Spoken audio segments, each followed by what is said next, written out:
Buenos días a todos. Bienvenidos al segundo encuentro de los webinarios de Derecho Constitucional, organizados en colaboración por el Área de Derecho Constitucional de la Universidad de Oviedo y la Cátedra de Derecho Constitucional del Dr. Raúl Gustavo Ferreira, de la Universidad de Buenos Aires. En esta oportunidad nos acompañan la profesora doctora Validares Suárez por la Universidad de Oviedo y el profesor Martínez por la Universidad de Buenos Aires, quienes compartirán sus intervenciones sobre un tema de gran relevancia, que es el que hoy nos convoca, la igualdad y el derecho a la educación. Estamos llevando a cabo la moderación del evento desde el Salón Azul de la Facultad de Derecho de la Universidad de Buenos Aires, donde los alumnos de la comisión de la profesora María Fernanda Lombardo, quien también se encuentra presente, y de los demás presentes nos acompañan como audiencia. Todas las preguntas pertinentes serán recibidas por medio del chat durante las exposiciones, y al finalizar el encuentro dispondremos de la grabación del mismo para su publicación en los canales de comunicación institucionales.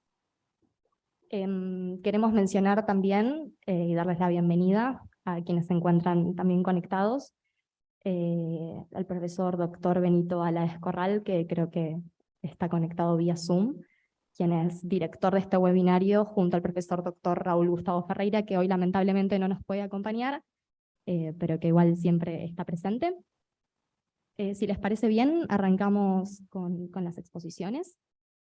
En primer lugar, tendrá la palabra la doctora María Validares Suárez, quien es profesora contratada doctora de Derecho Constitucional en la Universidad de Oviedo, en la que coordina el máster en protección jurídica de las personas y los grupos vulnerables. Actualmente codirige la revista Diálogos Jurídicos, anuario de la Facultad de Derecho de la Universidad de Oviedo. Ha sido directora de Área de Responsabilidad Social, Apoyo a la Inclusión e Igualdad de la Universidad de Oviedo.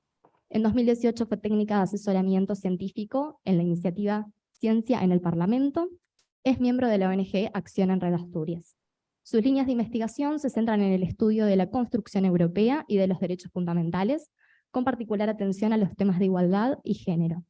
Entre sus artículos recientes destacan igualdad de trato y no discriminación, discurso de odio y delito de odio hacia la población migrante y refugiada, COVID-19, trabajadoras sexuales y personas trans en los márgenes del Estado social, apuntes para una reflexión sobre la educación en igualdad y diversidad de género durante la minoría de edad, la reforma constitucional en España desde la perspectiva del principio de igualdad de mujeres y hombres, trabajo sexual, constitución, derechos y feminismos, y el marco constitucional del debate feminista sobre la gestación subrogada. Doctora, la escuchamos atentamente. Muchas gracias. Entiendo que debo compartir yo la presentación entonces desde mi ordenador, ¿verdad? Sí, puede compartir pantalla. Entendemos que puede hacerlo porque es complicado. Vale. Voy a intentar abrirlo a ver si funciona bien.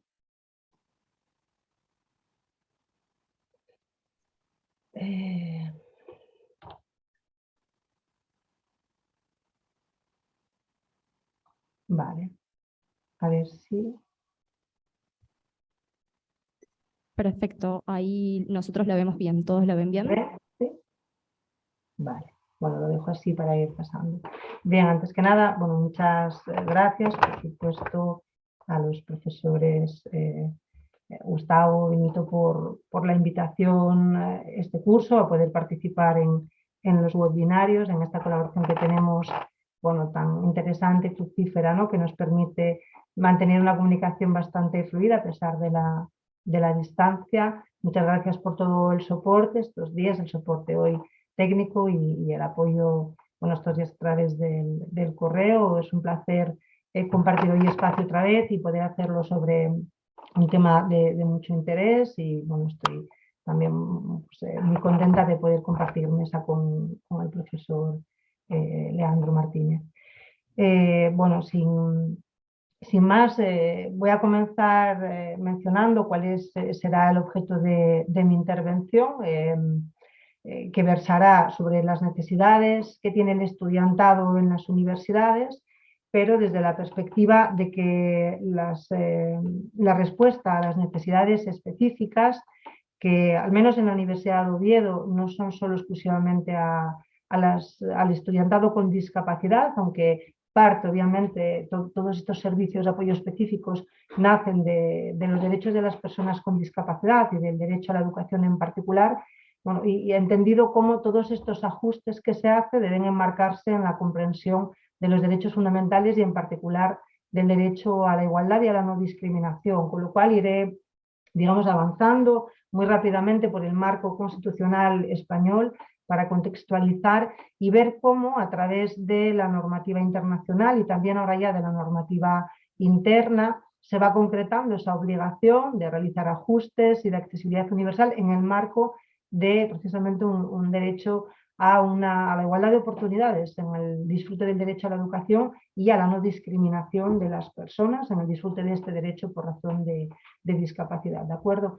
Y al final llegaré solo a unas cuestiones que, aunque no son, digamos, principales en el marco del derecho a la igualdad y no discriminación, del derecho a la educación, del disfrute de la educación por las personas con discapacidad, sí que están muy vinculadas a la forma de, digamos, de ejercer, de llevar a la práctica estos derechos, estos ajustes y la accesibilidad, y que al menos en nuestro marco sí que se han planteado y que tienen que ver con la protección de los datos en muchas ocasiones pues especialmente sensibles, donde vemos que a veces se producen o se pueden producir conflictos, o en todo caso hay que delimitar los derechos de, por un lado, ¿no?, las personas que solicitan esas medidas a la protección de su privacidad, de sus datos de salud, y por otro lado ver también, ¿no?, en qué medida debe ser posible el acceso por terceras personas o por la comunidad universitaria a esos datos, digamos que como medida de entender que esas medidas siempre responden a, bueno, pues a unas exigencias que no son arbitrarias y que por lo tanto están justificadas, ver cómo se articulan todos esos intereses o eventuales conflictos que pueden darse, ¿de acuerdo? Bueno, el marco, por lo tanto, de partida, lógicamente, es el marco de la Constitución española. Muy brevemente, estos serían, digamos, los artículos centrales para entender dónde se desarrolla luego, cómo se va dando concreción a estos derechos, ¿no? El artículo 9.2, donde en general identificamos la cláusula del Estado social y, por lo tanto, la exigencia de que la igualdad no sea entendida en términos constitucionales exclusivamente desde la óptica digamos, más tradicional, artículo 14 de la igualdad ante la ley entendida desde un punto de vista más formal y esa prohibición de discriminación. El artículo 14 en nuestra Constitución es considerado un derecho fundamental, no así el artículo 9.2, que es considerado un mandato a los poderes públicos para actuar, para favorecer el efectivo ejercicio de los derechos y libertades, pero que no tiene, digamos, esa característica, como tampoco lo tiene el artículo 49, que es un principio rector, por lo tanto, digamos, un mandato también a los poderes públicos, en este caso específico para, digamos, la atención especializada y la integración social de las personas con discapacidad en una terminología, como podéis ver, muy antigua, ¿no? Digamos que en la que hay iniciativas para reformarlo y actualizar, por lo tanto, esta terminología de la Constitución que habla de disminuidos físicos, pero las dificultades que tenemos, no para este artículo en concreto, sino en general, y como ya hemos tratado, ya han tratado otros compañeros, ¿no?, en otras ocasiones, para la reforma constitucional, pues hace que estemos todavía con esta terminología del texto original del 78 y que no se haya modificado para actualizarlo y, digamos, utilizar una terminología más sensible y más acorde con la perspectiva de derechos fundamentales. ¿De acuerdo? Obviamente aquí está, en último término, será relevante el artículo 27 que contiene el derecho fundamental a la educación, pero digamos que el punto de partida es el derecho a la igualdad y a la no discriminación y cómo eso luego se va a aplicar y se va a enmarcar y dar concreción en distintos ámbitos, en el disfrute de distintos derechos, entre ellos el derecho a la educación.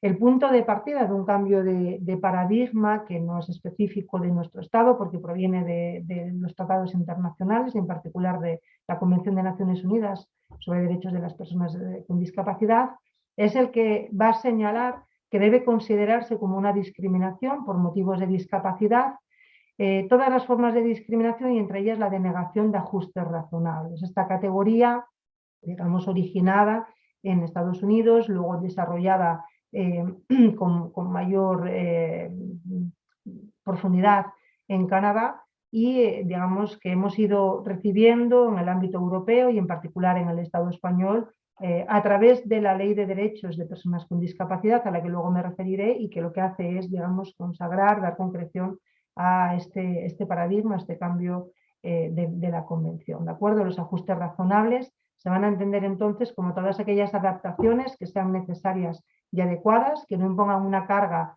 desproporcionada o debida, pero siempre que sean requeridas o que sean necesarias para garantizar a las personas con discapacidad la posibilidad de ejercer, de disfrutar en igualdad de condiciones de los derechos y libertades.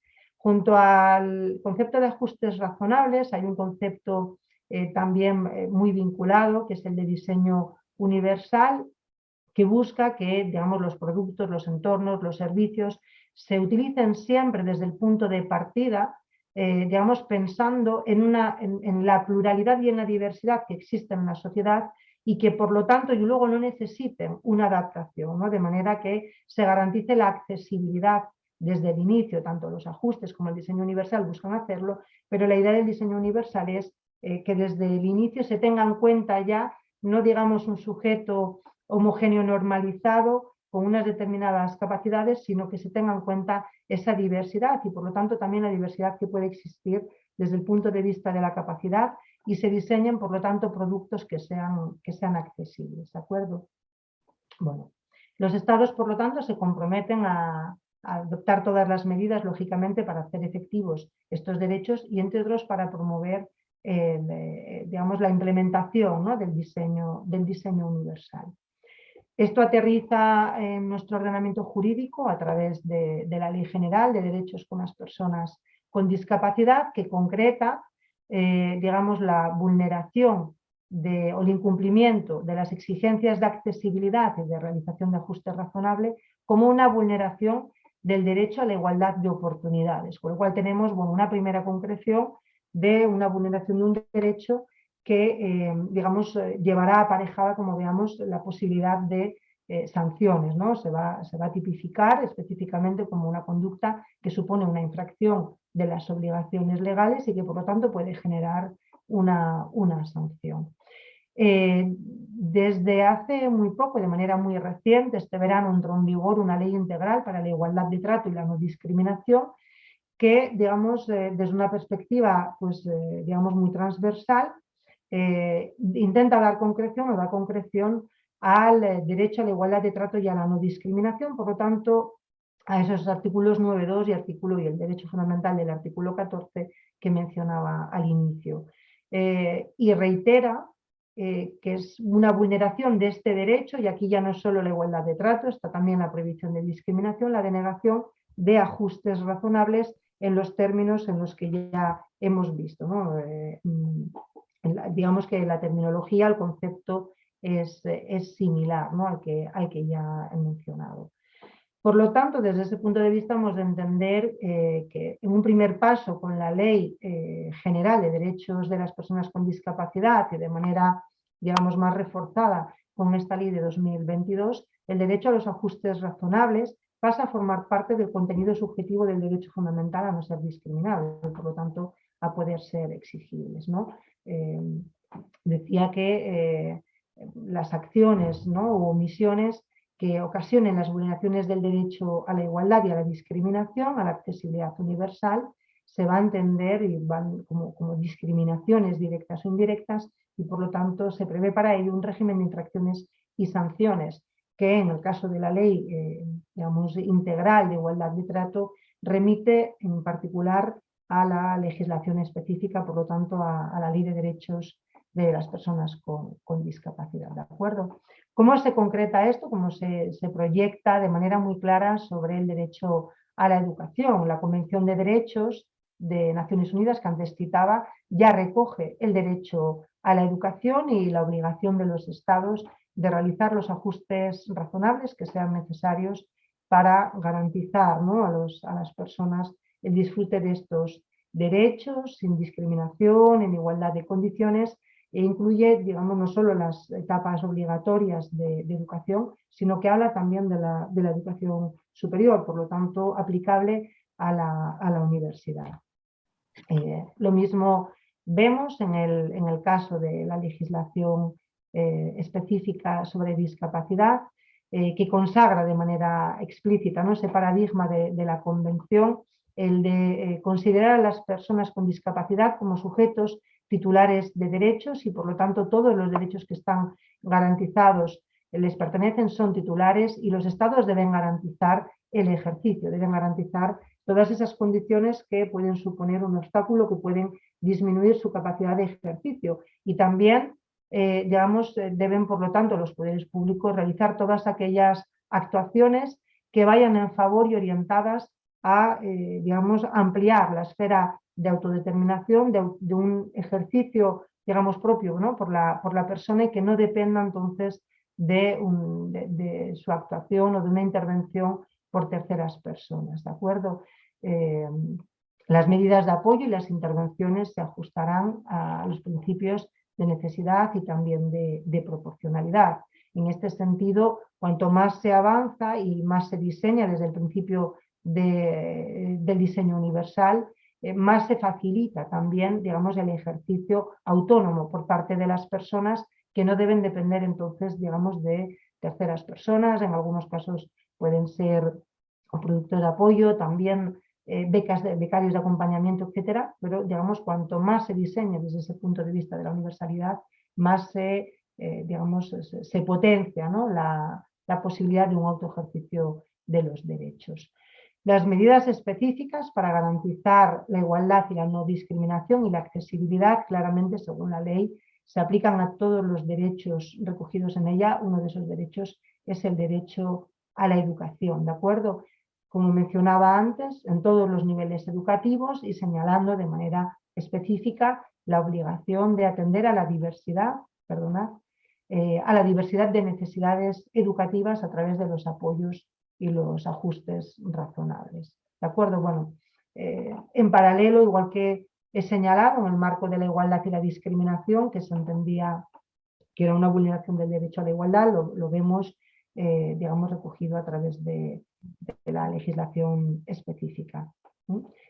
También en la ley de 2022 se señala como ámbito objetivo de aplicación el de la educación, ¿de acuerdo? Lo he aterrizado, la intervención, en el ámbito de la universidad, pues en el ámbito, en el que trabajamos, pero por supuesto que también, ¿no?, está muy presente, y seguramente más presente y más desarrollado, diría yo, en el ámbito de la educación primaria y de la educación secundaria. La universidad seguramente ha llegado, a nuestras universidades al menos, ha llegado después. Hemos visto una progresión, y también en los datos y en las cifras vemos la progresión de cómo todos los apoyos que se fueron implementando en las fases de educación primaria y secundaria hacen que exponencialmente crezca el número de alumnado, de personas con discapacidad, que accede a la universidad, y también cómo se han ido profundizando en estas medidas, ¿de acuerdo? Pero medidas que creo que a día de hoy, ya en este marco jurídico, no se pueden entender solo como parte del contenido objetivo, es decir, como parte de ese contenido que los poderes públicos van desarrollando en la medida de lo posible para facilitar y fomentar esa igualdad de oportunidades, sino que hemos de entender ya que, al menos en algunos casos, en aquello que se pueda entender que entra dentro de la exigencia o de las posibilidades del diseño universal y de los ajustes que son razonables y que por lo tanto no generan una carga indebida, una desproporción, pasan a considerarse como obligatorios, aunque bueno, esto es algo que me gustaría también pues conocer, ver vuestra opinión a la hora de interpretar estos contenidos de los derechos, ¿de acuerdo? La ley orgánica de universidades, como no puede ser de otra manera, refleja por lo tanto esta obligación de inclusión de las personas con discapacidad y la exigencia de que haya unos servicios en las universidades que sean las que pues gestionen, ¿no?, y aseguren esa igualdad efectiva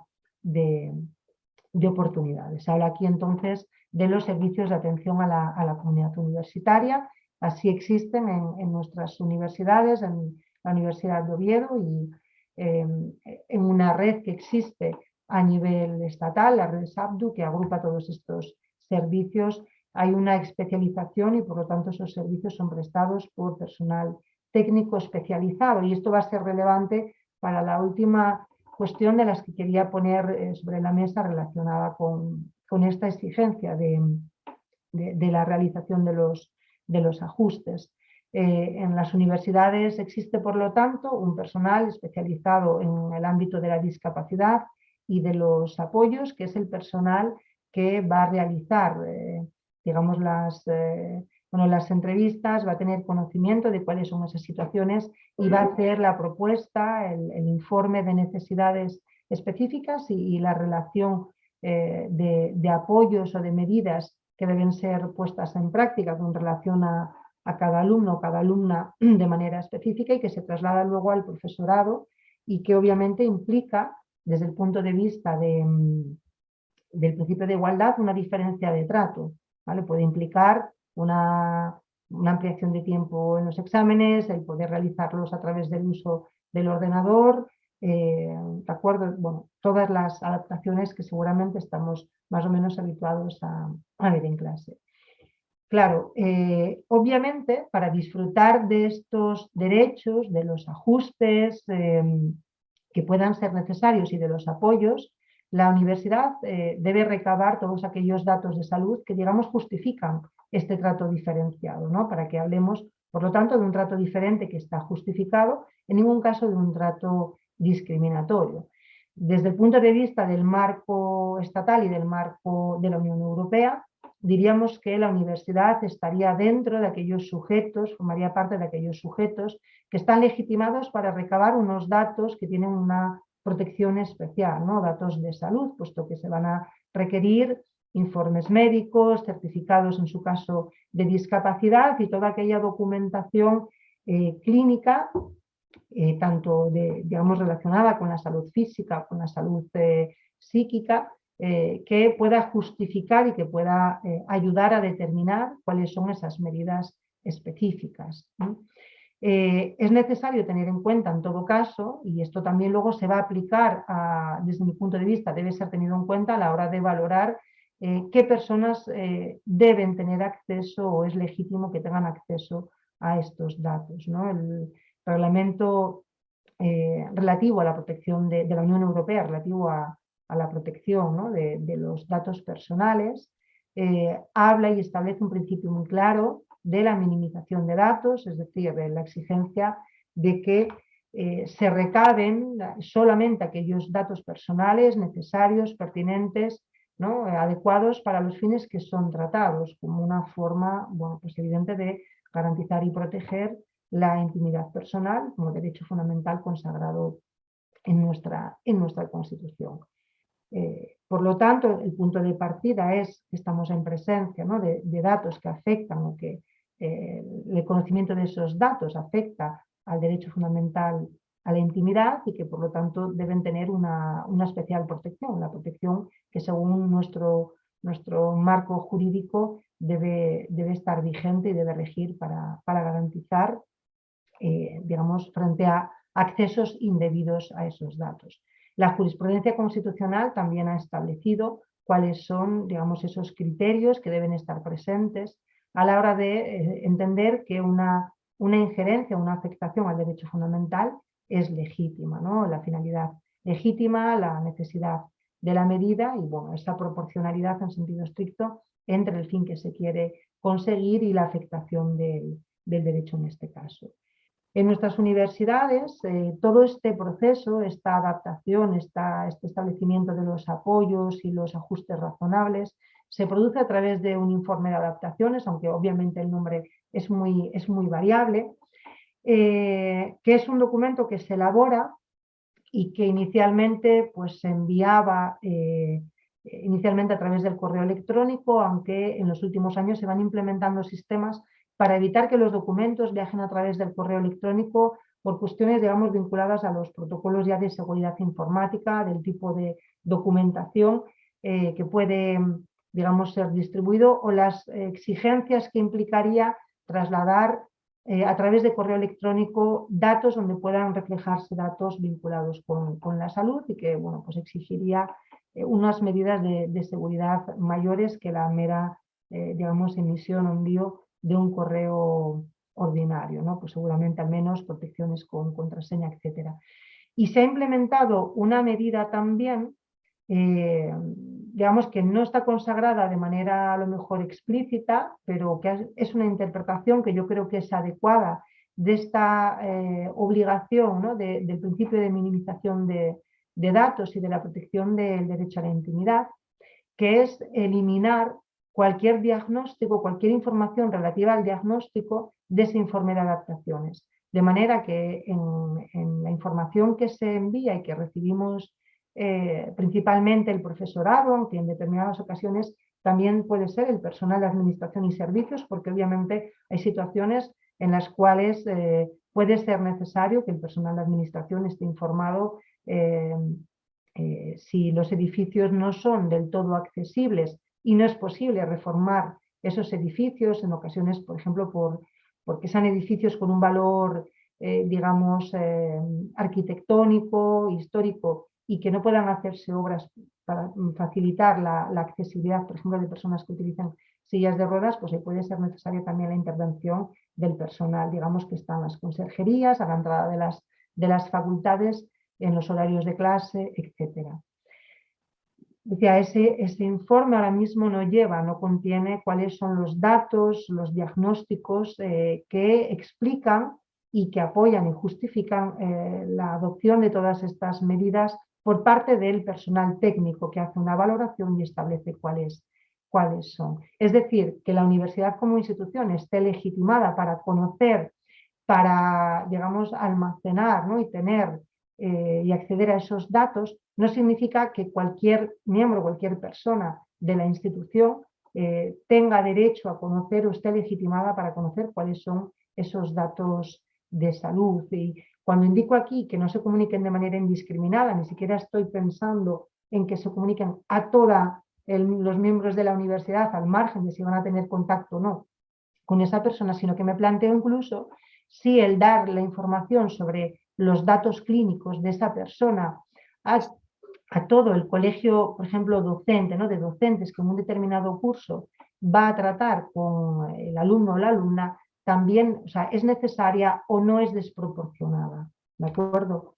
Bueno, estos son los servicios especializados que atienden, son, desde mi punto de vista, los únicos que pueden garantizar, por el conocimiento técnico, que las adaptaciones que se establecen se amparen en una valoración, digamos, técnica, discrecional, pero técnica, no arbitraria, realizada a partir del examen de la documentación que se exija a la persona usuaria. Son quienes pueden ir determinando qué grado de conocimiento deben tener, hasta dónde deben llegar los datos de salud que deban conocer, y por lo tanto que garantizan al resto de la comunidad arbitraria que no se está dando en ningún caso un trato de favor.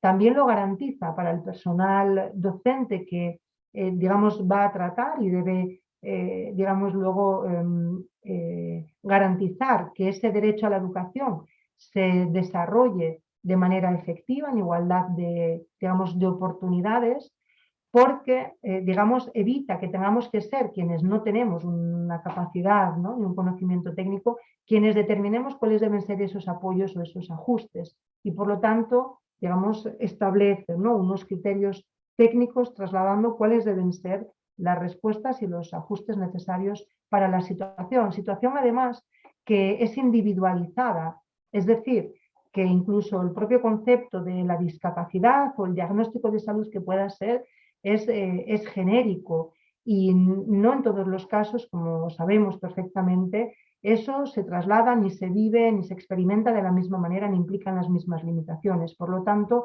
hay una especialización y una adaptación totalmente individualizada a cuáles deben ser esos recursos, y por lo tanto, digamos, garantizan también, ¿no? Una mejor efectividad de esa igualdad de oportunidades. Por otro lado, por supuesto, estos servicios especializados garantizan la protección de esos datos privados especialmente sensibles, ¿no? Y que todas las personas o que todo el profesorado, pues, tengamos acceso a saber si esa persona, da igual, tiene un diagnóstico de depresión, o si tiene esquizofrenia, o si tiene una determinada discapacidad o un trastorno del espectro autista, etcétera. Entre otras cosas, y aunque no sea generalizado, creo que también nos previene no solo de ponernos en esa difícil o imposible y irresoluble situación de tener que decidir cuáles pueden ser las adaptaciones, sino que también nos previene de malas prácticas, ¿no? En las que pues al final se comente la situación, los diagnósticos, los casos, los datos de salud de alumnado con el que entramos en contacto, bueno, cuando es obviamente datos privados. En casos excepcionales puede entenderse que tal vez, ¿no? Podría darse una situación analizada individualmente en la que resulte legítimo, admisible, facilitar una información específica sobre el estado de salud. Aunque a mí a priori, digamos, seguramente sería más, creería más que en pocas ocasiones, si es que pueden darse, podrá estar justificado. Es decir, nos hemos encontrado con situaciones en las que en algún caso el personal docente, pues tal vez porque hace unos años se facilitaba, pues consultaba o solicitaba conocer en concreto cuál era el diagnóstico de una persona y se han hecho informes, bueno, un poco para justificar por qué se denegaban esos datos, ¿no? Es decir, que bueno, tal vez, no lo sé, en el caso de docentes con una especialización, digamos, muy relacionada con la situación de salud de la persona o con su diagnóstico, podríamos entender que podría a lo mejor implicar ese conocimiento, una mejor adaptación de esos mecanismos a la hora de ponerlos en práctica en el aula, pero seguramente esta no es la situación de la mayor parte de las personas, que no vamos a tener ese conocimiento y por lo tanto no se ve que puede aportar el conocimiento de cuál es la enfermedad, de cuál es esa situación de salud, mientras que sí se ve claramente que eso supone pues una afectación al derecho a la intimidad. Obviamente eso no tiene nada que ver y no obsta a todos aquellos casos en los que es la persona que tiene las adaptaciones la que pues, considera más oportuno y adecuado comunicar a su profesorado cuál es su situación concreta, informarles y que por lo tanto decide trasladarles esos datos o esa información privada, ¿no? Bueno, como conclusiones muy breves, mi objetivo era pues, intentar dejar claro cómo creo que actualmente el marco constitucional de los derechos garantiza como un derecho subjetivo este derecho a los ajustes razonables, entendiendo que en caso de que se denieguen de manera injustificada se estaría incurriendo en un comportamiento discriminatorio prohibido para los poderes públicos y para aquellos sujetos que prestan los servicios o los productos que están recogidos en el marco de las leyes. El derecho a la educación es claramente uno de estos derechos a los que resulta aplicables también la educación superior universitaria y partimos, por tanto, de legitimidad para recabar y tratar esos datos personales, pero siempre partiendo de un principio de una, diríamos, intervención mínima, ¿no? De ese principio de minimización que señalaba el marco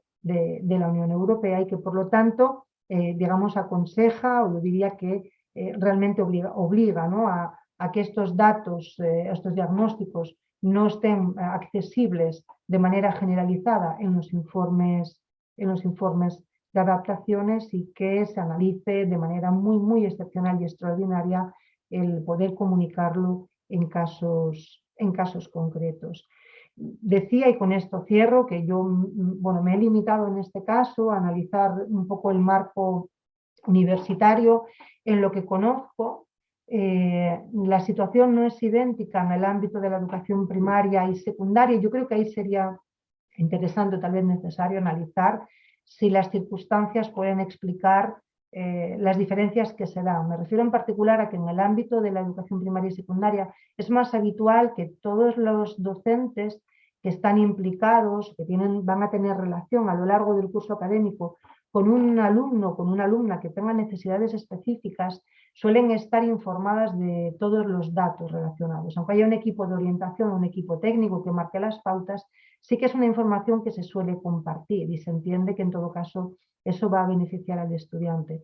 Yo creo que esta misma pregunta que yo me hacía en el ámbito de la universidad, si cualquier docente de cualquier materia tiene un conocimiento y unas competencias que puedan explicar por qué es mejor que sepa cuál es el diagnóstico concreto, cuál es la salud, se puede trasladar también al ámbito de primaria y secundaria, porque también evidentemente existen unas figuras distintas, las de las personas que son tutoras y que tienen, sobre todo durante los primeros años, una mayor intensidad de trato y seguramente una formación más interdisciplinar, pero luego, conforme avanza la educación, hay ya áreas muy especializadas por conocimientos de materias en las que seguramente haya una mayor lejanía, ¿no? Y por lo tanto, creo que también deberíamos preguntarnos si para el caso de los menores de edad, de las personas que están en los ámbitos de la educación obligatoria, es lo más correcto y lo más adecuado desde el punto de vista del derecho a la educación, pero de la protección, ¿no? De esa intimidad en el marco del derecho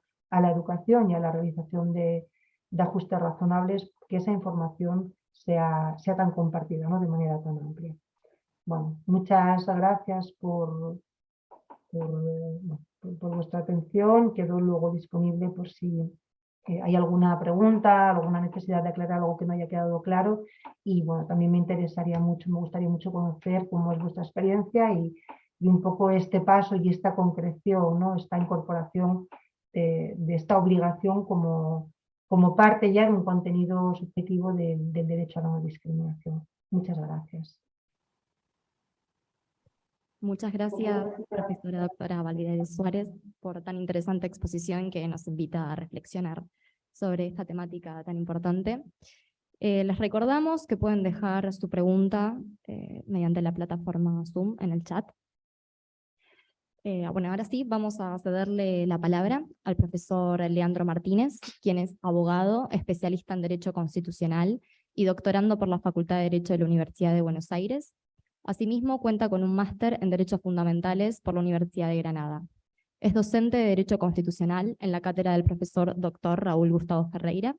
En la actualidad se desempeña como subdirector del Departamento de Posgrado y presidente de la Asociación de Docentes de la Facultad de Derecho de la Universidad de Buenos Aires.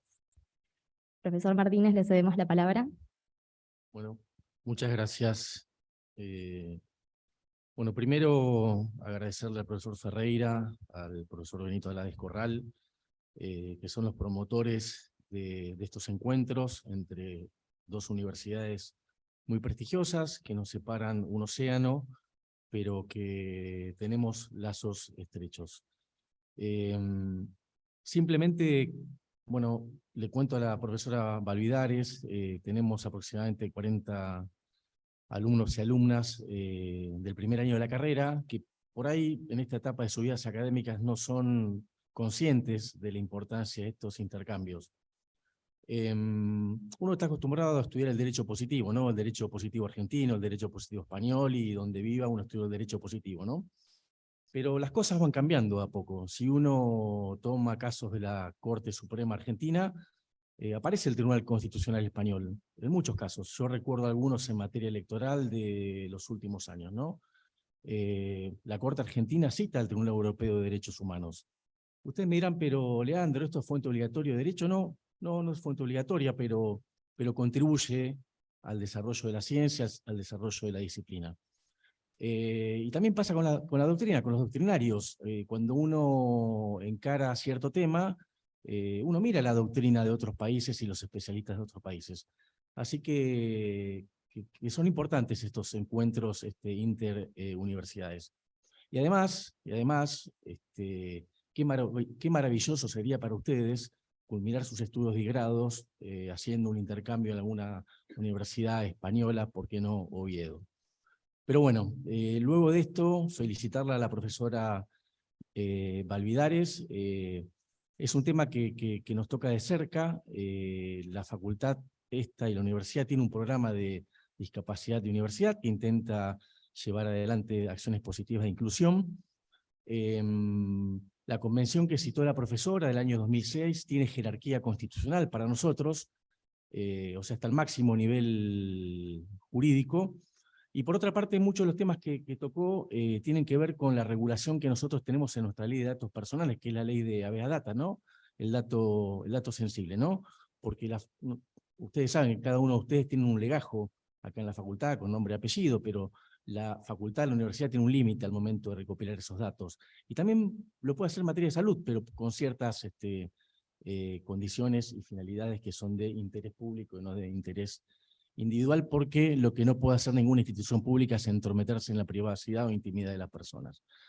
Bueno, dicho esto, y voy a ir volando, preparé una filmina.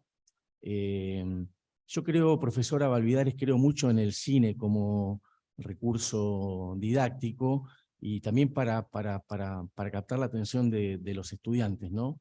Más que puede que sea medio temprano, y los argentinos venimos de un choque muy duro en materia futbolística, ¿no? Así que hay que levantar los ánimos. No es el caso de las españolas y españoles.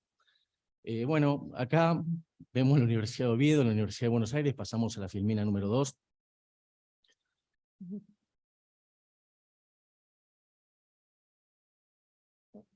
Bueno, no tenemos el control de la filmina. Ahí estamos. Ahí está, bueno, esta no importa, es mi nombre, es el título de la clase, es la fecha.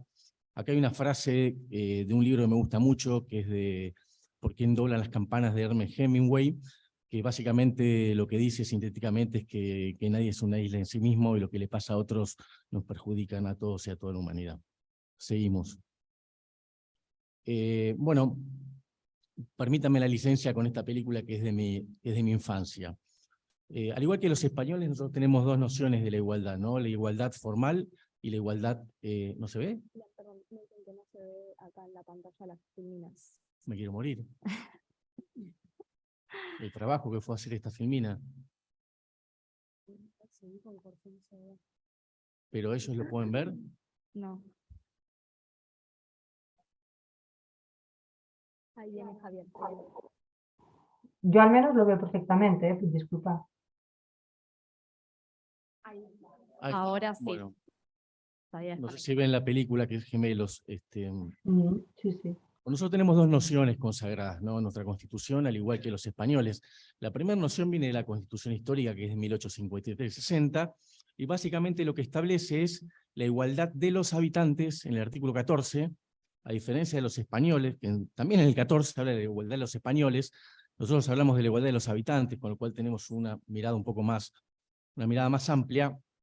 Y lo que significa, en pocas palabras, es el trato igualitario del derecho para con las personas que habitan este país. Esto lo podemos entrelazar con el preámbulo, porque hay una invitación, nosotros somos un país producto de la inmigración, hay una invitación a los hombres, no lo dice, pero también a las mujeres, a que vengan a habitar el suelo argentino. Después tenemos un artículo 20 que consagra un conjunto de derechos civiles y políticos para los extranjeros. Bueno, la Convención Americana de Derechos Humanos, que también tiene jerarquía constitucional, consagra la igualdad ante la ley y también consagra el principio de no discriminación en el artículo 1.1. ¿Por qué esta película, Gemelos? Bueno, porque a pesar de las diferencias, uno más alto, uno más bajito, los dos son hermanos, ¿no? Y el derecho, por el solo hecho de ser hermanos, los tiene que tratar de la misma manera. Esto básicamente consiste en la igualdad formal. Y la contracara de este principio es la no discriminación, claramente, ¿no? En palabras de la Corte Suprema, la igualdad, esto pasa cuando uno cumple 40 años, la igualdad establecida en la Constitución no es otra cosa que el derecho que no se establezcan excepciones o privilegios que excluyan a unos de los que en iguales circunstancias se conceden a otros, ¿no? Diferencias, pero en igualdad de condiciones, trato igualitario. Filmina número 2. La reforma del 94 incorporó el concepto de igualdad material y lo puso en cabeza del Congreso. El Congreso tiene que legislar medidas de acción positiva para garantizar la igualdad real de oportunidades y de tratos y el reconocimiento de los derechos sin discriminación alguna. Y acá la Constitución tiene una preferencia por los niños, por las mujeres, por los ancianos y por las personas con discapacidad. Ustedes me podrán decir a esta altura de los acontecimientos, profesora Valvidares, esto fue en el año 94, que por ahí nos quedamos un poco cortos con las preferencias y deberíamos actualizarlos. Pero bueno, es lo que hay, es lo que hay. Y fíjense que detrás de cada una de estas categorías tenemos una convención que goza con jerarquía constitucional. Y la más reciente es de hace algunos días, Diego, corregime, creo que no pasaron ni 10 días, es la Convención de Personas Mayores que adquirió jerarquía constitucional. Bueno, y la jurisprudencia, las doctrinas de último tiempo, ha desarrollado una idea de la igualdad como no sometimiento, ¿no? Que el derecho tiene que privilegiar a grupos, sectores que históricamente fueron discriminados. Y acá yo hago un paréntesis, ¿no? Que me parece que es un tema clave para pensar la igualdad, ¿no? Que es la distinción entre la esfera pública y la esfera privada. ¿Por qué? Porque las obligaciones estatales no son las mismas que las obligaciones para los particulares, porque cuando hablamos de personas jurídicas privadas o personas físicas, hay otros derechos que aparecen en el medio, ¿no? La libertad de contratación, la libertad de asociación, la libertad de reunión, y bueno, y ahí el análisis sobre la igualdad y eventuales discriminaciones es diferente. Pasemos a la otra filmina. Bueno, acá tenemos una frase de la profesora Valvidares, ¿no? Que como es una especialista del tema, me gustaría que Juliana la lea, que va en el sentido de lo que estoy diciendo. La situación de desigualdad real fundamenta, además de las acciones positivas, el reconocimiento de que la discriminación puede producirse de manera indirecta. Así, la oposición debe situarse en los binomios identidad, diferencia e igualdad, desigualdad. Lo que tengan en común determinadas personas o situaciones puede convertir en discriminatoria la exclusión de un estatuto jurídico común, pero la pervivencia de una situación desigual, acceso a los derechos o de mayor vulnerabilidad en términos generales, justifica sin duda, tal vez obliga, a una diferencia normativa que tenga por objeto precisamente erradicar dichas situaciones. Completamente de acuerdo, profesora Valvidares. Este es un libro que me regaló la profesora Alejandra Boto, colega de la Universidad de Oviedo. Pasemos de filmina. Bueno, tenemos otras normas constitucionales vinculadas a la igualdad material. Una tiene que ver con el acceso a los cargos electivos en cargos legislativos en partidos políticos. Y otra tiene que ver con la educación, ¿no? Que las leyes que dicte el Congreso en materia educativa tienen que garantizar la igualdad de oportunidades sin discriminación alguna. Voy rápido porque a las 10 los estudiantes cursan otra materia y nos quedamos sin nadie. Bueno, la educación. Nuestra Constitución consagra en todos los niveles educativos el derecho de enseñar, que es el derecho que estoy ejerciendo yo en este momento con la profesora, y el de aprender que están ejerciendo ustedes. Y esto es en todos los niveles educativos. Del derecho de enseñar se desprende la libertad de cátedra, por ejemplo. Puse una foto de Sarmiento, que es uno de los próceres en materia educativa, aunque nosotros tenemos todos los próceres discutidos, tanto en nuestra historia como a nivel futbolístico, pero bueno, yo creo que Sarmiento es uno. Estos derechos tienen interrelación con otros, ¿no? Con el desarrollo del plan de vida. Digo, yo quiero ser profesor, eso tiene que ver con lo que quiera hacer de mi vida, ustedes quieren estudiar, de trabajar, ejercer industria lícita, de la libertad de expresión, de publicar ideas sin censura previa, libertad de imprenta, asociarse con fines útiles, por ejemplo, fundar un colegio y profesar libremente su culto. O sea, uno puede ir a una escuela o una universidad pública, laica como esta, o pueden ir a estudiar a una universidad católica, judía, lo que quieran. Como pueden ver, hay un entramado de derechos. La educación tiene sus fines.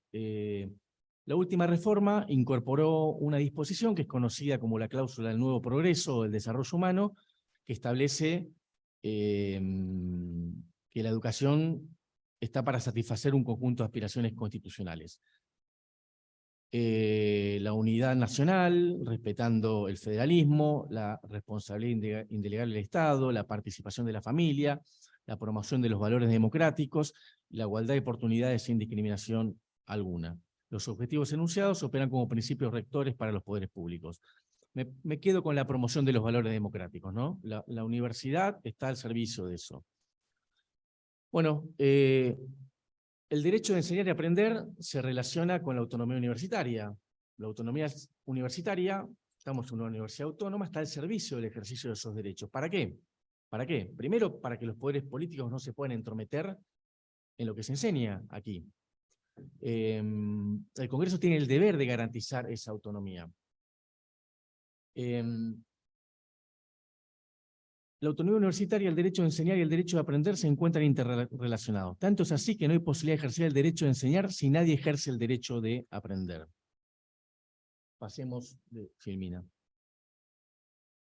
Bueno, quería hablar un poco de España, con todo respeto, profesora Valvidares, pero para que vean que el derecho comparado sirve, ¿no? La Constitución española también consagra la autonomía de las universidades, reconoce el derecho a la educación, la libertad de enseñanza, la libertad ideológica y la libertad de cátedra. Ahí tenemos una foto del Tribunal Constitucional Español. Un artículo, el 27.2, dice que la educación tendrá por objeto el pleno desarrollo de la personalidad humana en el respeto a los principios democráticos de convivencia y los derechos y libertades fundamentales. Bueno, creo que hay puntos de contacto con nuestra letra constitucional. Y una sentencia del Tribunal Español de un juez, Francisco Tomás y Valiente, se refirió a esa disposición como el ideario educativo de la educación. Ustedes fíjense que la educación tiene un valor primordial en las constituciones y está al servicio del progreso del país.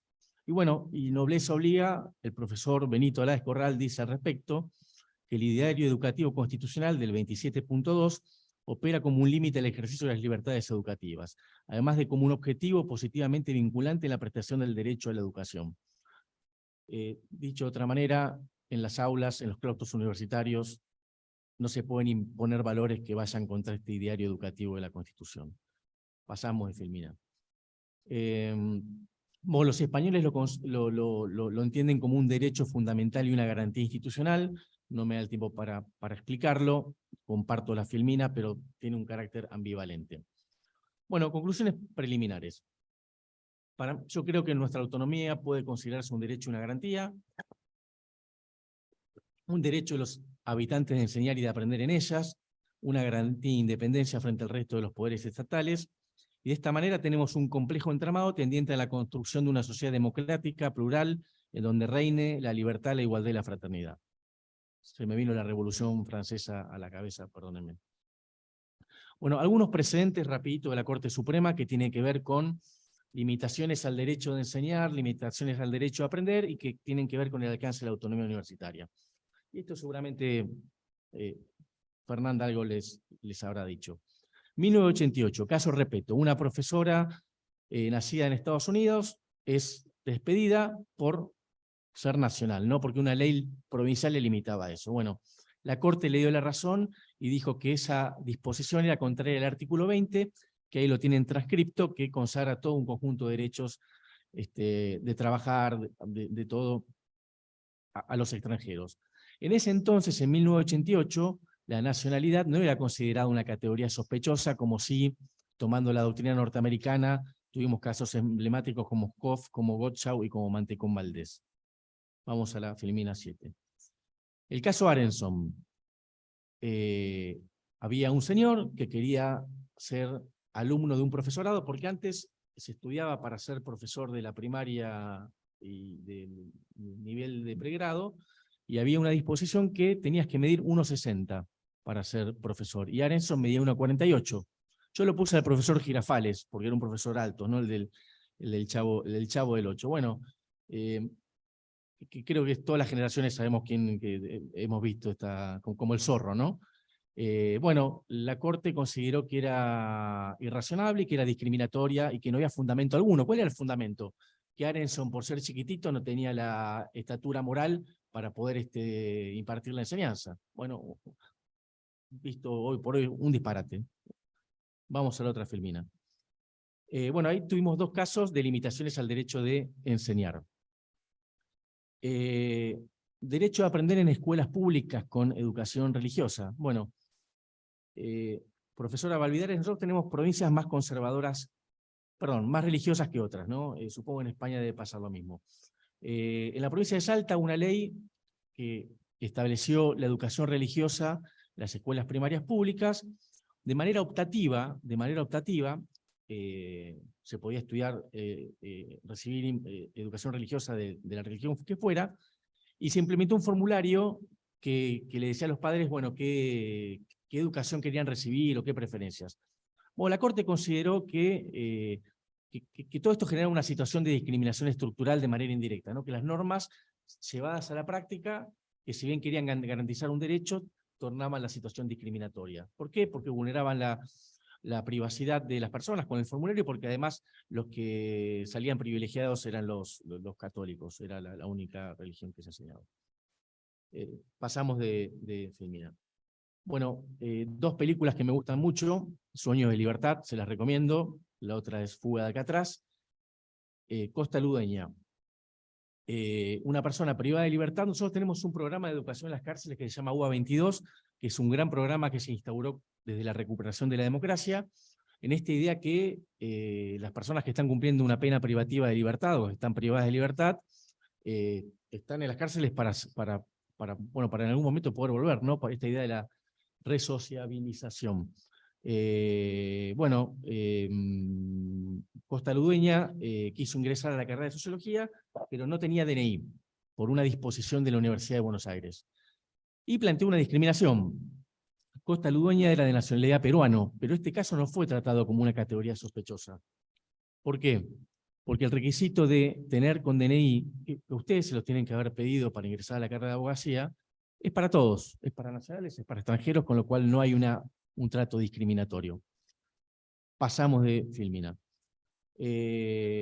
González Delgado. Bueno, acá puse una foto de la Sociedad de los Poetas Muertos, que es un colegio privado, ¿no?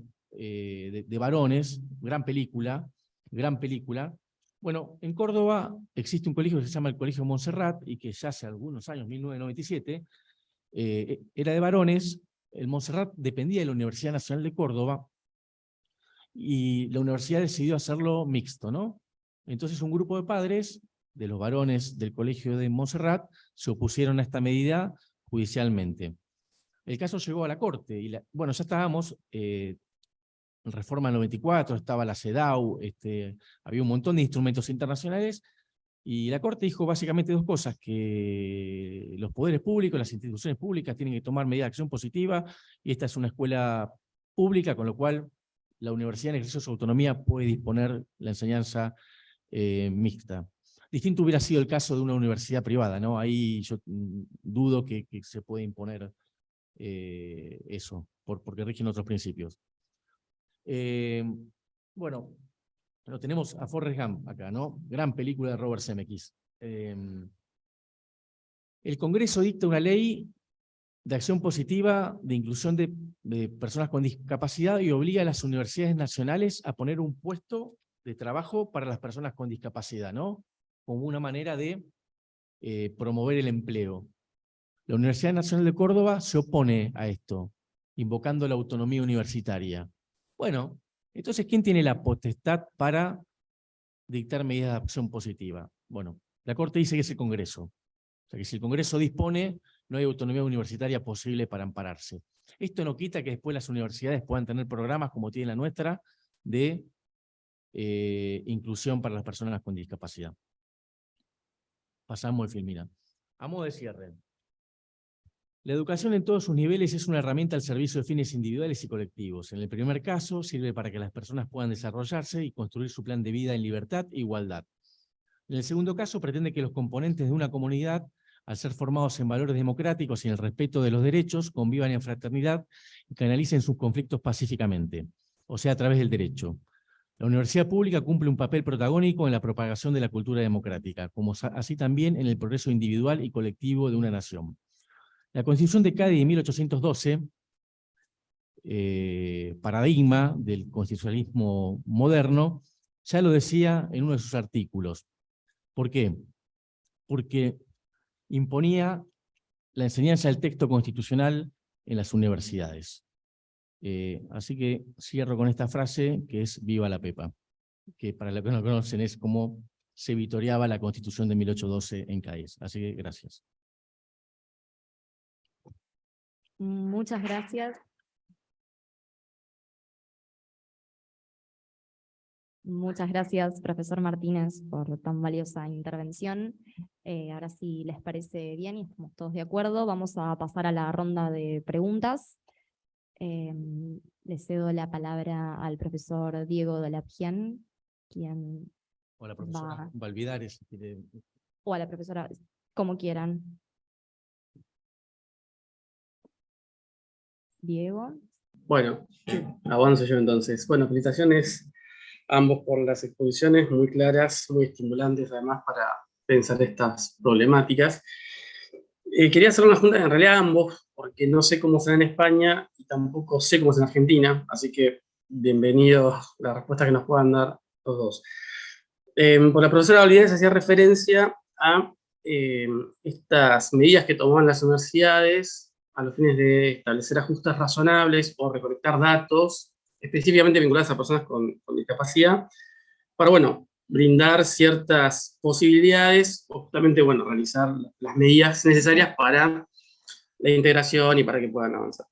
Ahora, en Argentina, la cuestión de la discapacidad, a través de una ley que es la 22.431, que es de 1981, bastante antigua, bastante importante, más allá de su terminología obsoleta, establece que la situación de discapacidad o la existencia de una discapacidad se debe acreditar a través de un certificado que emite el Estado nacional o provincial si están adheridos, y que ese sería el documento oficial para acreditar una situación de discapacidad. Entonces la pregunta sería si esa exigencia podría verse como una limitación a la autonomía universitaria a los fines de disponer medidas respecto a personas que quizás no tienen ese certificado.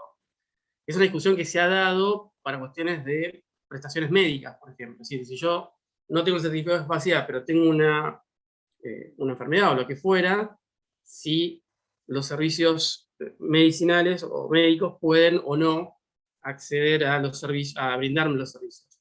La pregunta sería trasladar esta idea a las universidades. ¿La universidad puede otorgar ajustes razonables o prestaciones o algún tipo de beneficio a una persona que no tiene un certificado de discapacidad? Si tendría autonomía para hacerlo, o al contrario, quien regula quién es una persona con discapacidad o no es el Estado, y luego la universidad simplemente tendrá que hacer los ajustes.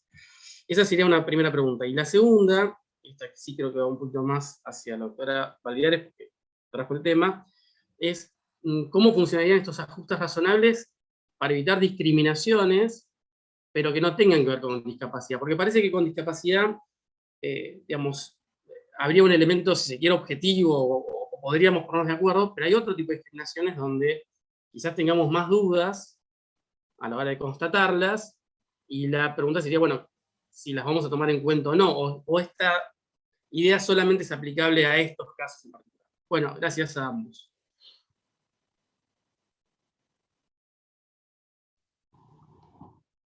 No sé si quiere comenzar a lo mejor el profesor Leandro, como queráis. Doctora, si quiere hablar usted, no. Vale, perfecto. Bueno, yo esperaba tus preguntas, Diego, siempre complejas, pero muy interesantes para reflexionar. Diría por un lado que al menos, claro, nuestra legislación, y eso tenemos algún caso del Tribunal Constitucional que yo diría que lo confirma, la interpretación no es que las personas con discapacidad sean exclusivamente las que tienen un documento que lo acredita. Es decir, hay una valoración administrativa de la discapacidad, por lo tanto hay certificados oficiales que establecen el porcentaje de discapacidad, pero en términos de qué personas son consideradas personas con discapacidad y por lo tanto titulares de derechos, es más amplio. La ley habla, la tengo delante, aquellas que presentan deficiencias físicas, mentales, intelectuales, sensoriales, previsiblemente permanentes, que al interactuar con diversas barreras pueden impedir su participación plena y efectiva en igualdad de condiciones. Y estas son las titulares. Luego es cierto que para algunas prestaciones en concreto se exige un determinado grado de discapacidad. Hay un estándar que suele ser del 33% y luego hay una serie de prestaciones que pueden ser añadidas en función de que sea mayor.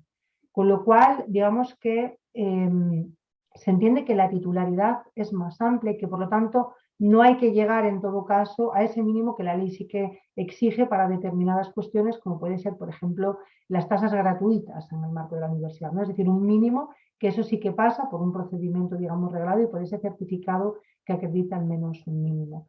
Yo no creo, aunque entro un poco en el terreno de la autonomía como derecho y como garantía institucional, que la universidad debiera entenderse limitada, ¿no? La universidad, como poder público que es, dejo ahora al margen para no, digamos, complicar con ese debate las situaciones de los poderes privados, pero yo entiendo que estarían haciendo una prestación, en todo caso, de un servicio que garantiza el acceso a un derecho fundamental, que es la educación, con lo cual creo que incluso las universidades privadas ciertos límites deberían tener en cuanto a su capacidad para, digamos, estar al margen de determinadas obligaciones.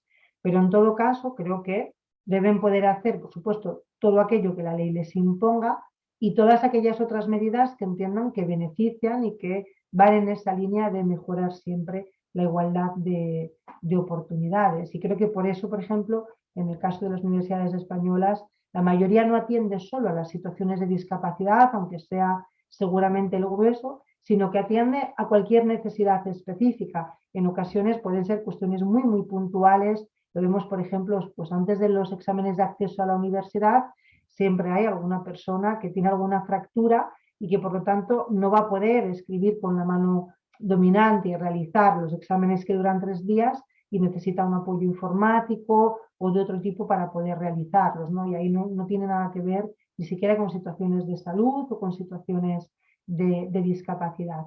Pero digamos que al margen de la discapacidad, las situaciones también de salud que pueden afectar a, digamos, un normal seguimiento de la actividad en cuanto a la frecuencia de la asistencia a clase, por tratamientos médicos, etcétera, también se tienen en consideración y no hay ningún obstáculo. Seguro que me dejo algo, Diego, de lo que me habías planteado.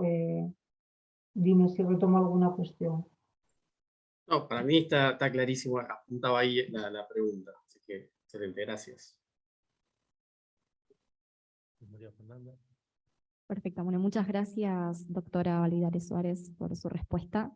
Ahora le vamos a ceder la palabra a la profesora Fernanda Lombardo, quien también va a formular una pregunta para los expositores. Muchas gracias. ¿Se escucha ahí? ¿Se me escuchan? Sí. Bueno, muchas gracias a ambos por las exposiciones, fueron muy claras, muy ilustrativas. Mi pregunta está dirigida a ambos, sobre un tema que fue más profundizado por la profesora Validares, pero que nos van a poder ilustrar ambos. Es claro que los estados asumen compromisos frente a las personas con discapacidad y que en el plano de la educación, bueno, se traducen en la necesidad de implementar ajustes razonables, como señaló la profesora Validares.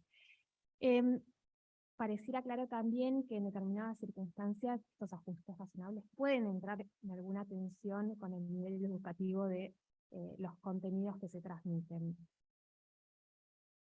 ¿Hay alguna reglamentación, previsión o eventualmente algún caso que se hubiera suscitado a raíz de esto y en el que entre en tela de juicio no el medio que consista en el apoyo que se brinda para las personas con discapacidad, sino en el modo o el contenido?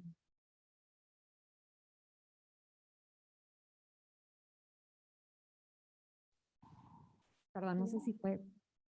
Sí. Ok, doctora, entonces todo suyo. Perfecto, muchas gracias. Bueno, el planteamiento, claro, es muy, muy interesante. Yo al menos no lo conozco como un caso en el que se haya objetado directamente por, digamos, vulnerar, ¿no? Entiendo, hay como la igualdad de oportunidades del resto de personas que no tienen esa adaptación.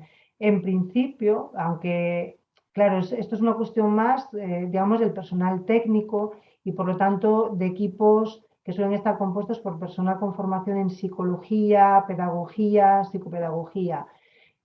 Pero suelen indicar y reflejan siempre en los informes que se trata de, bueno, tiene una terminología técnica, ¿no? Adaptaciones de acceso, pero que no tienen que, digamos, vincular o no tienen que impactar sobre el contenido. Es decir, que en todo caso el nivel de dificultad nunca debe ser rebajado, ¿no? Es decir, hay que garantizar y acreditar que la persona ha conseguido desarrollar las mismas competencias y que ha, digamos,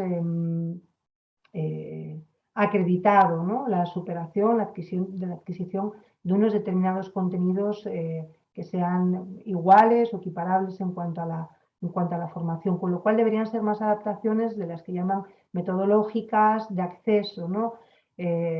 Mayor disposición de tiempo, tener otros soportes para poder acceder a la información. Es verdad que esto es una cuestión compleja porque en ocasiones hay pruebas que se deben sustituir o hacer equivalentes, porque hay alumnado que a lo mejor no puede acceder a visualizar, ¿no?, determinados mapas, etcétera. O sea, hay asignaturas donde siempre es muy problemático. Normalmente, por lo menos en lo que yo conozco en la experiencia de nuestra universidad, suelen hacerse comisiones también mixtas. Incluso los casos más complejos suelen ser a veces en los exámenes de acceso a la universidad, precisamente para abordar estos temas y ver de qué manera se pueden sustituir por metodologías distintas o conocer herramientas técnicas que se vayan desarrollando que faciliten el acceso a esos contenidos por otros medios, pero que en todo caso puedan asegurar que se adquiere el mismo nivel de conocimiento y que se desarrolla el mismo tipo de competencias. Pero ciertamente es una cuestión compleja. Podemos pensar en algunas medidas que se establecen cuando se dicen, bueno, pues esta persona, por sus particularidades, no va a poder desarrollar trabajos grupales, y preguntarnos cómo se desarrollan entonces las competencias generales de trabajo en equipo, ¿no? ¿Qué competencias pueden entenderse entonces que se van a ver compensadas o desarrolladas de otra manera o que no se van a ser desarrolladas? Y siempre hay aspectos, cuanto más avance y se profundiza, diría, más inaccesibles o sobre los que todavía no hay consensos, a lo mejor tan formados. Yo lo que conozco, y esto enlaza con la idea de la autonomía universitaria, algunas universidades hacen unos estándares de manera que ante determinadas, por ejemplo, discapacidades, establecen como una tabla de ajustes, mientras que otras, y en el caso de la Universidad de Oviedo por ahora funciona así, eso entiendo que es una cuestión que pertenece al criterio técnico, intentan hacer esas adaptaciones individualizadas sin predeterminar a qué va a tener derecho cada persona. Pero es cierto que hay algunos consensos más amplios sobre algunos temas y otros que presentan más dificultades. Uno de los mayores, y que es objeto de mucho estudio, donde, por ejemplo, a veces se han pedido informes a grupos especializados de investigación aquí de la propia universidad, son, por ejemplo, los supuestos de dislexia, donde las indicaciones pueden ser no tener en cuenta faltas de ortografía. Claro, eso plantea una complejidad muy grande a quien tiene que evaluar, ¿no? Entonces, es verdad que yo al menos por ahora no los conozco, pueden ser que se hayan planteado en algunos tribunales y que no haya tenido, pues en tribunales más inferiores que no haya tenido conocimiento, no lo conozco, o tal vez puede ser que todavía se desconoce muchas veces cuál es el funcionamiento de estos servicios especializados y por lo tanto, bueno, pues tampoco a lo mejor hay una gran impugnación de esos sistemas. Sí que hay a veces resistencias por parte de los equipos docentes. Y claro, la cuestión es que puede ser que en algún caso algún docente no aplique de manera plena esas medidas, pero que no siempre a lo mejor las personas con discapacidad luego reaccionan con una forma tan exigente, ¿no?, de esos derechos. No hace tanto tiempo que se tenía que explicar que esto no se trataba de orientaciones o sugerencias al profesorado, que eran derechos específicos de las personas y que por lo tanto cuando se establecían esas medidas tenían derecho a ellas, ¿no? Entonces, seguramente una falta de una conciencia fuerte también de esos derechos hace a lo mejor que no haya mucha litigiosidad con eso, ¿no? Yo el caso que conozco ya no se aparta de la idea de los ajustes, tiene más que ver con la derivación hacia los centros de educación especial y por lo tanto con familias pues, que impugnaron el que sus hijos no tuvieran acceso a la educación en colegios, digamos, generales, con los apoyos que fueran necesarios